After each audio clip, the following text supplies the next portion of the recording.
Oke, assalamualaikum warahmatullahi wabarakatuh. Hari ini kita akan diskusi tentang seismik dan gempa bumi. Oke, gelombang yang menjalar di dalam bumi yang bersifat elastik. Jadi gelombang elastik itu kita refer kepada seismic wave. Nah, jadi seismic wave itu more on the elastic wave. Nah, jadi ada dua kategori dari seismik ini. Gelombang seismik ini ada, yang pertama adalah gelombang body. Nah, jadi gelombang body ini ada nanti P wave dan juga ada nanti S wave, kemudian surface wave. Surface wave ini ada beberapa lagi, nanti kita hanya fokus pada gelombang body saja. Jadi gelombangnya itu menjalar di bawah permukaan bumi ya, di bawah permukaan bumi ke bawah. Okay, body wave, they are elastic wave that propagate through the earth interior. Nah, jadi gelombang elastik itu menjalar di dalam interior bumi, di dalamnya. Kemudian di dalam penjalarannya itu gelombang body ini akan memenuhi 3 hukum atau prinsipal. Yang pertama adalah Snell's law ataupun hukum Snellius. Kemudian Fermat law, Fermat principle, kemudian Huygens principle. Nah, jadi tiga ini dipenuhi oleh pergerakan gelombang seismik. Kemudian if the speed of the body wave propagate to the earth's interior is constant, then anytime that wave from the sphere. Nah, jadi ketika dia menjalar itu, nah kan nanti kita bicara tentang P wave dan juga S wave, gelombang P dan gelombang S. Nah, dari beda waktu penjalarannya ini nanti kita bisa prediksi lokasi gempa, fokus dari gempa. Yang tepatnya lagi adalah epicenter dari gempa. Nah, ini body wave. Jadi misalnya ini sebuah gelombang seismik dimunculkan di sini. Gelombang seismik itu sangat mudah sekali untuk kita munculkan dengan tekukan pukulan seperti ini saja, misalnya pukulan seperti ini. Nah, ini sebenarnya kita sudah memproduksi gelombang seismik. Oke. Nah, jadi dari pusatnya, misalnya pusatnya di sini. Nah, dia akan menjalar. Dia akan menjalar ke segala arah. Jadi pada waktu yang sama penjalarannya bisa jadi sama jaraknya, bisa jadi jauh. Misalnya di sini jaraknya pada waktu T 1 detik misalnya ya. 1 detik misalnya sudah 1 kilo di sini. Sementara di sini masih 500 meter. Sementara di sini mungkin 1 kilo lebih bisa. Itu tergantung dari media yang dilaluinya. Jadi semakin padat, semakin rapat, semakin kaku benda yang dilaluinya, semakin lajulah kecepatannya. Nah, jadi sama dengan ini, besi dengan kayu, ketika kita pukul, kecepatan gelombang di besi ini akan lebih laju daripada di kayu. Oke, jadi pada T yang sama bisa jadi jaraknya sama, bisa jadi tidak. Kalau sama berarti mediumnya sama ini. Misalnya tanahnya berpasir semua ini. Nah, jadi pada 1 detik, nah jaraknya akan sama. Ini misalnya 2 detik. Nah, ini misalnya 3 detik. Oke, body wave. Body wave ini ada 2 jenisnya, P wave dan S wave. Nah, gelombang P dan gelombang S. Kita cerita dulu sedikit tentang P wave. Nah, P wave ini, P itu berasal dari primary ya, primary. Jadi gelombang primer. Nah, jadi dia diterima pertama kali misalnya ada gempa bumi. Ini permukaan bumi, ini sumber gempa di sini. Ini detektor kita misalnya. Ini sumber gempa, ini detektor. Nah, yang diterima pertama itu adalah gelombang P. Jadi pergerakan gelombang P itu seperti ini. Nah, seperti ini pergerakannya. Kemudian gelombang ini kita lihat di sini. Ini gelombang pergerakan. Ini misalnya material bumi yang belum terganggu oleh gelombang P. Nah, ini gelombang P. Jadi merapat, meregang, merapat, meregang dan bergerak. Kemudian gelombang S. Gelombang S itu penjalarannya seperti sinus. Nah, kayak gini. Nah, jadi gelombang S, material yang ada ini tegak lurus terhadap material itu. Ini gambarnya. Oke, ini material yang tidak terganggu sebelum ada gelombang es. Nah, ketika ada gelombang es, gelombangnya menjalar ke sana, sedangkan gerak materialnya adalah ke atas ke bawah. Jadi penjalaran gerak materialnya adalah tegak lurus terhadap gerak gelombang. Sedangkan gelombang gelombang P tadi penjalarannya itu searah dengan gerak gelombang. Kalau ini penjalaran gerak materialnya ke atas ke bawah, sedangkan gelombang menjalar ke sana. Nah, itu gelombang S ya. Kemudian kecepatan gelombang V dan gelombang S ini sangat beda sekali. Coba lihat, kita lihat ini ada K incompressibility, ini bulk modulus. Nah, kemudian mu ini rigidity ataupun shear modulus, ini adalah rigid, seberapa kakunya dia. Nah, kemudian rho density. Nah, coba lihat di sini, gelombang P itu laju daripada gelombang S. Nah, dari sini aja nampak nih. Ini K tambah 4/3 mu. Nah, berarti kan besar nih angka S di sini nih. Dibagi benda yang sama misalnya. Nah, ini rho, ini hanya mu saja. Ini 4/3, ini lebih dari mu lagi. Ini 4/3 nih, lebih dari 1 kan. Nah, tambah K lagi. Jadi makanya VP itu lebih cepat daripada PS. Nah, untuk di fluida itu seperti air, kemudian udara, VS tidak bisa merambat ini. Karena mu fluida itu 0. Kan tidak kaku sama sekali. Mu ini kan kekakuan ini. Jadi fluida itu tidak kaku, jadi 0, jadi makanya gelombang S tidak bisa merambat di fluida. Kalau gelombang P masih bisa merambat karena walaupun ini 0, nah ini kan masih ada angka nih. Nah, K per rho masih ada, tapi slow sangat dia. Oke, ini gelombang P di udara 332 meter per second, sedangkan gelombang S-nya tidak bisa merambat karena udara tidak kaku. Jadi mu-nya itu 0. Di air juga, di minyak. Nah, kita lihat ini. Nah, semakin kaku bendanya semakin laju dia kecepatan gelombang P dan juga gelombang S. Nah, ini kita bahas sedikit tentang seismic surface wave, gelombang permukaan. Nah, ini material yang belum terganggu. Nah, ini love wave. Love wave ini coba bayangkan ini material bumi digerakkan ke sana, ke sana, ke sana, ke sana. Tadi kalau S wave kan kayak gini nih, materialnya kayak gini. Sedangkan love wave kayak gini. Nah, coba bayangkan ada pondasi rumah di sini. Yang di sini digerakkan ke sana, yang sana digerakkan ke sana, ya patahlah rumahnya. Nah, kemudian Rayleigh wave. Nah, ini Rayleigh ini dia seperti gelombang S kayak gini, tapi selain kayak gini di dalamnya mutar-mutar lagi. Nah, ini Anda lihat nih. Jadi seperti es, namun dalamnya mutar-mutar. Nah, ini. Jadi sebenarnya pada gempa bumi yang paling dahsyat penghancurannya itu akibat gelombang surface ini. Nah, gelombang surface ini pada gempa bumi itu tidak menjalar jauh dari epicenternya. Jadi hanya sekitar beberapa kilo dari epicenter. Seandainya gelombang surface ini bisa merambat jauh, nah maka hancurnya akibat gempa bumi itu akan lebih dahsyat lagi radiusnya. Kenapa gelombang surface wave tidak bisa merambat jauh? Ini karena energi yang dikeluarkannya untuk dihasilkan itu sangat besar. Nah, jadi dia sangat menghabiskan energi untuk untuk melakukan gerakan. Jadi makanya dia tidak bisa merambat jauh. Kemudian wavefront and raypath. Nah, wavefront ini muka gelombang. Kemudian muka gelombang tadi misalnya ini sumber. Nah, ini dia muka gelombang. Ini muka gelombang yang T1 misalnya, T2, T3 ya. Kemudian kita lanjutkan seismic wave propagation. Nah, penjalaran seismik itu seperti apa? Tadi yang saya bilang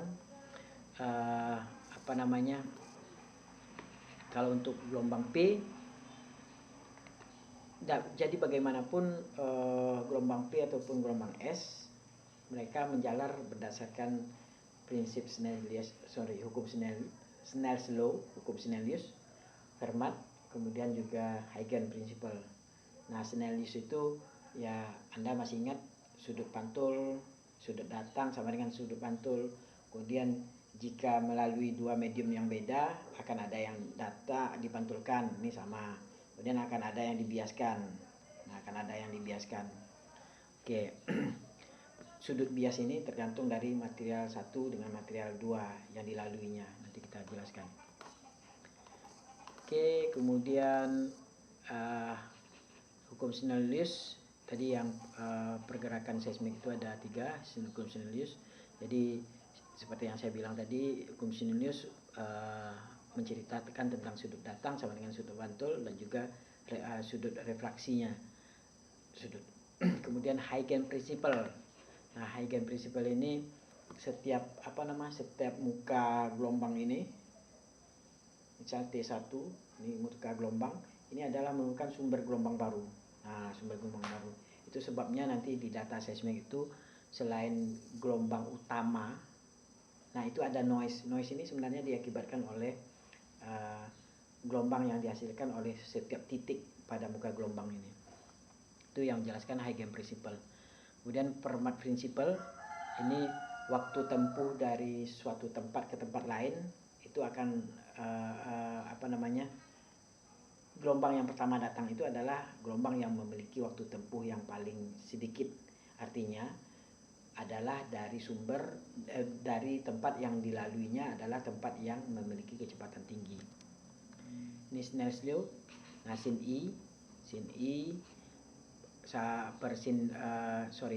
sudut datang dengan sudut bias sama dengan V1 kecepatan gelombang 1 di permukaan, kecepatan gelombang di medium 1, ini kecepatan gelombang di medium 2. Nah, jadi sin theta 1 per sin theta 2 sama dengan V1 per V2. Oke, jadi kalau seandainya medium 1 renggang, nah maksudnya medium 1 kecepatannya slow, kemudian medium 2 kecepatannya tinggi, nah berarti sudut biasnya akan besar ini, sudut bias akan besar. Kalau kecepatan 1, medium 1 adalah tinggi, kecepatan medium 2 adalah rendah, kemudian sudut biasnya lebih kecil daripada sudut datang. Oke, Huygens ini enaknya dijelaskan di papan tulis. Kemudian Fermat principle seperti yang saya katakan. Nah, kemudian kita cerita sedikit tentang prototype seismograph. Nah, ini adalah alat seismograph pertama kali, prototipenya dulu. Jadi prinsipnya simpel saja ini. Ini diletakkan di atas tanah. Nah, kemudian ketika gelombang datang, misalnya anggap saja seismik, sumber gempanya di sini. Kemudian datang gelombang di sini. Nah, ketika dia terima gelombang, berarti dia akan bergoyang. Misalnya gelombang P, nah dia akan gini nih. Gelombang S, dia akan gini. Nah, misalnya. Nah, ini ada beban. Ini ada pena. Ini ada per. Ini kertas gulungan. Kertas gulungan ini berotasi terus. Jadi ketika tidak ada gelombang, kertasnya akan ditulis lurus saja, tulis lurus tanpa ada gelombang. Nah, ketika ada gelombang, ini akan bergoyang nih. Namun ini akan tetap karena diredam oleh spring. Nah, jadi akan bergoyang kayak ini nih. Nah, jadi bukan penanya yang bergoyang, tapi adalah kertasnya yang bergoyang ke sana kemari. Oke, itu prinsipnya. Nah, ini adalah seismogram. Ini adalah alatnya, seismograf. Nah, ini adalah seismogram yang dicatat. Nah, ini berarti belum ada data seismik belum ada gelombang seismik yang diterima. Nah, sedangkan ini mulai gelombang seismik yang pertama yang diterima, berarti apa? Gelombang P tadi. Nah, ini kan banyak noise. Nah, ini yang saya bilang tadi, noise itu, gelombang-gelombang kecil itu adalah bersumber dari gelombang sumber gelombang baru dari setiap titik di muka gelombang yang tadi saya kasih tahu. Nah, ini gelombang S. Jadi setelah gelombang P itu getarannya sedikit, kemudian ada getarannya agak tinggi, agak besar. Nah, itu gelombang es, agak besar lagi. Nah ini dia gelombang permukaan ini yang dahsyat itu. Nah ini adalah kan ini dalam satuan milimeter ini. Nah ini gerakannya sekitar berapa mili? 200, 100, 50, sekitar 30 milimeter nih gerakannya, 30 milimeter. Berarti 3 cm itu, 3 cm buminya bergoyang. Tanah bergoyang di tempat kita berada itu. Nah, berarti gelombang, coba lihat gelombang surface wave ini. Sampai 200-300 mili, 30 cm itu bergerak. 30 cm kan segini nih. Bayangkan 30 cm bergerak di pondasi rumah yang tidak kuat, ya patahlah rumahnya, roboh rumahnya. Jadi yang menyebabkan hancur bangunan itu nih gelombang surface wave nih. Gelombang P dengan gelombang S itu sedikit sekali gerakannya, jadi tidak bangunan-bangunan yang kuat, yang hanya bangunan-bangunan lemah mungkin yang bisa hancur juga. Oke. Nah, jarak dari gelombang P dengan gelombang S ini kan ada beberapa detik ini. Ini waktu ini. Ini waktu. Ini gerakan dalam milimeter, ini waktu. Nah, ini dari gelombang P dengan gelombang S ini kita namakan delay time. Ini berapa detik ini? 5, 6, 7, 8, 9, 10. Berarti 1, 2, 3, 4, 5. Sekitar 5 detik lebih sedikit ya. Nah, delay time-nya. Jadi kalau seandainya delay time-nya besar, ini kan 5 detik nih. Kalau delay time-nya besar segini, nah berarti jarak fokus gempa dengan detektornya jauh. Ketika jaraknya dekat, ini delay time-nya dekat. Ketika jaraknya jauh, delay time-nya juga jauh besar. Jadi sebenarnya kalau kita punya alat pendeteksi gempa, seismograf di sini, ketika ada gempa, lihat delay time antara P dengan S itu kalau jauh berarti jauh dari lokasi kita. Misalnya 50 detik delay time-nya, nah itu jauh. Kita nanti bisa lihat gimana cara nyarinya. Oke, ini kita sudah bahas. Kemudian gempa bumi. Nah, impact dari pelepasan energi itu, jadi kalau kita bisa gambarkan, ini sebentar saya gambarkan, kalau enggak selesai dia nanti. Atau pakai ini aja. Saya cari PowerPoint yang ada gambarnya ya, sebentar. Atau di sini ada enggak gambarnya? Oke, ini sini, ini dulu. Nah, misalnya ada patahan. Jadi gempa bumi itu bisa diakibatkan oleh patahan di dalam ataupun pelepasan energi dari subduksi. Jadi ada subduksi, ini lempeng benua, ini lempeng samudra yang masuk itu. Ini kan masuk 12 cm misalnya per tahun. Masuknya itu bukan licin seperti ini. Kalau kita kasih oli misalnya di sini ya dia licin lancar masuknya. Tapi karena bayangkan aja bodinya besar, kemudian dia bergesekan dengan lempeng samudra, lempeng benua. Nah jadi masuknya itu bukan selancar ini. Jadi masuknya terlepas. Nah ketika lepasan itulah yang membuat pelepasan energi dan menimbulkan gempa bumi. Nah ini makanya di zona subduksi itu sangat banyak sekali terjadi gempa bumi. Nah, ini kita namakan fokus, kemudian di atasnya kita namakan epicenter ya.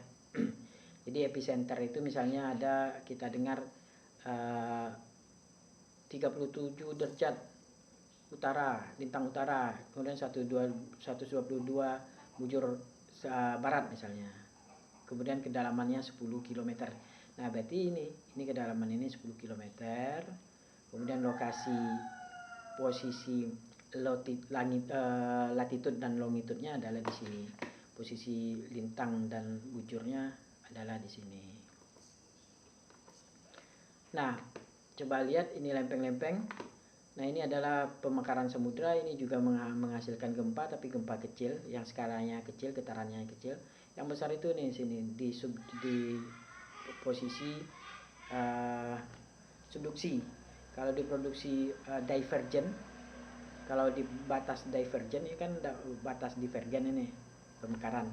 Kalau batas konvergen ini yang menghasilkan gempa yang getarannya kuat, ini divergen agak lemah. Nah ini titik-titik gempa bumi dari tahun 1963 sampai 1998 sudah terjadi 358.000 kali gempa. Nah, ini titik-titik gempa, nampak sekali ini adalah zona pemekaran. Nah, ini Indonesia di zona subduksi, dahsyat sekali banyaknya gempa. Jepang juga subduksi. Ini di sini di Amerika Selatan subduksi. Oke, ini data dari USGS ya. USGS itu Anda bisa lihat di internet, ini live ini datanya. Dari 1973 sampai 2006. Ini merah ini dahsyat ini. Dahsyat ini dekat Melabuh. Ini yang gempa tsunami dulu nih. Yang tsunami Aceh yang merah ini. Merah kan red grid besar hebat nih. Gempa kuat. Kemudian green gempa menengah, kemudian blue blue strong, kemudian purple moderat. Oke, purple itu moderat, lihat aja nanti. Nah, untuk menentukan epicenter gempa, kita perlukan 3 station ya. 3 station. Tuh suara saya kayaknya udah mulai menghilang nih. Oke, kita tutup aja dulu. Assalamualaikum warahmatullahi wabarakatuh.